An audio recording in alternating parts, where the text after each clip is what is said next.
Emmanuel, the God with us who saves.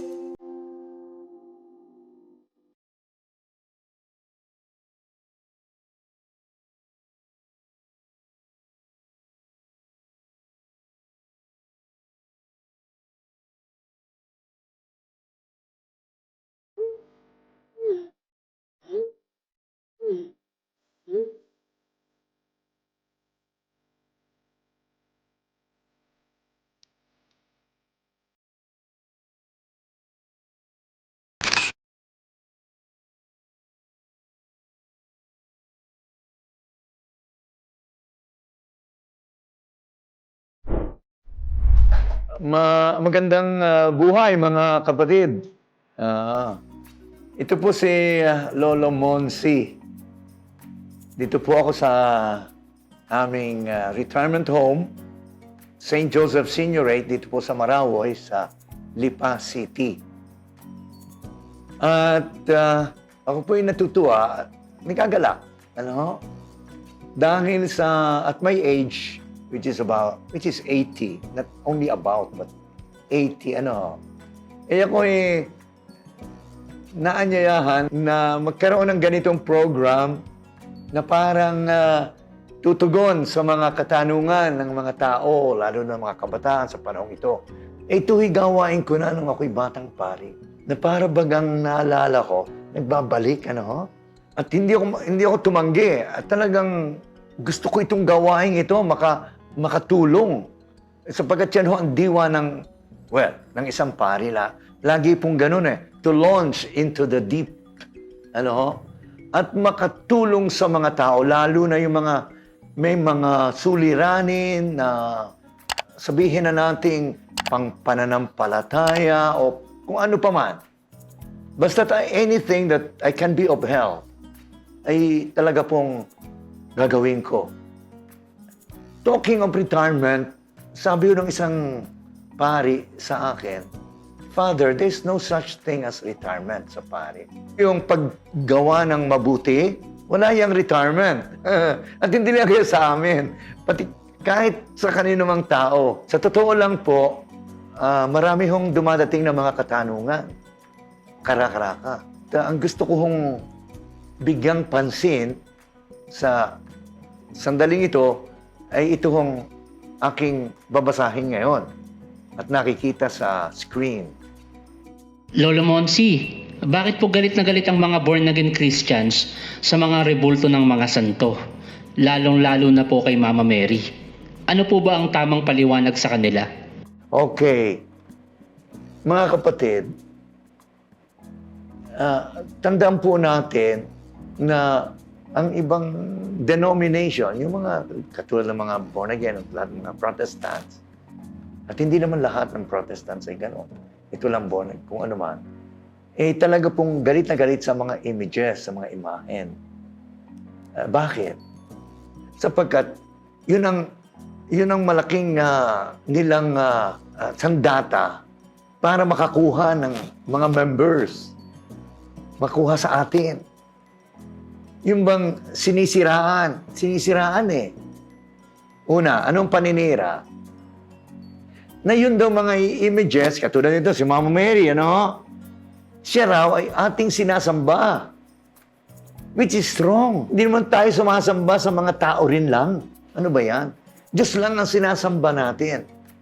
Ang atin ipaggalang. Pagpapahalaga sa kanila. Sapagkat sila'y mga banal, sila'y mga tao rin katulad natin, ngunit nabuhay ng banal at kalugod-lugod sa Diyos.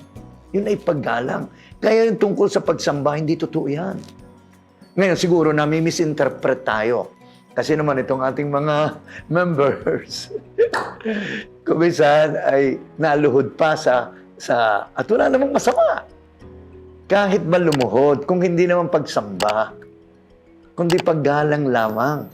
Yun naman nasa puso, hindi mo kita yung pagsamba at paggalang Nasa puso yun. Kaya hindi tayo pwede maaaring i-judge nila na tayo sumasamba. At ito ang panawagan ko sa ating mga Catholics, hindi ho tayo sasamba, At alam ko namang hindi kayo sumasamba. Ginagalang lang nyo namimintuho kayo, minamahal nyo ang ating mga banal, which should be the case. Yun ang tama. Ngayon, bakit sila nagagalit? Tulad ng sinasabi ko sa inyo, kasi yun ang malaki nilang pwersa. Sapagkat may nababanggit ho sa banal na kasulatan na bawal at ipinagbabawal ni Yahweh ang pagsamba sa mga Diyos-Diyosan. Ang akala nila, ginagawa nating Diyos-Diyosan ang ating mga imahen. Ay talagang mali yun. Bakit hindi ho Diyos-Diyosan? Hindi ho yan Diyos. Yan ho yung mga taong katulad natin. Na ang atin lang ibinibigay sa kanila ay ang paggalang, pagmamahal, at ano pa mang tulad nito. Ngayon, paano natin ipapaliwanag?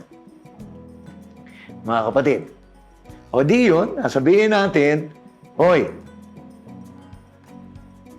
correction, hindi ito pagsamba, hindi namin sinasamba yan. Ginagalang lamang namin yan. Minamahal namin yung mga yan dahil mga banal yan. Lalo na si Mama Mary. At bakit? Kayo ba naman?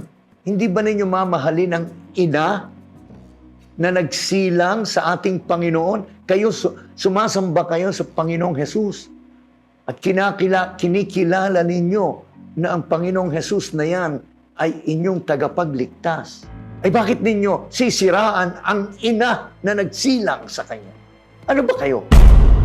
Kung ang Diyos nga minahal si Maria, kalugod-lugod, basahin niyo sa banal na kasulatan, sa Ebanghelyo ni San Lucas, kalugod-lugod ka. Si Maria. Pinili si Maria na maging ina.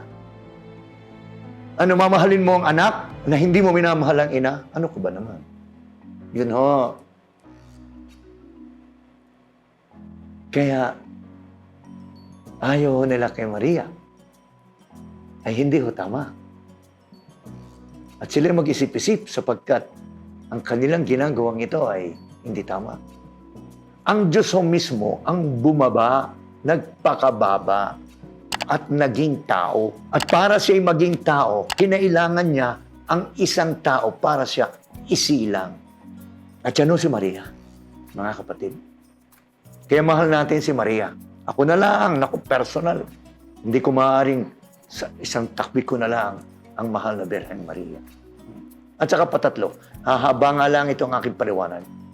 Hindi ho lahat ng imahe na ipinagbawal ng Diyos. Kung inyong babasahin sa banal na kasulatan sa aklat ng mga bilang, tatandaan nyo ba na ang Diyos mismo ang nagpagawa ng imahen?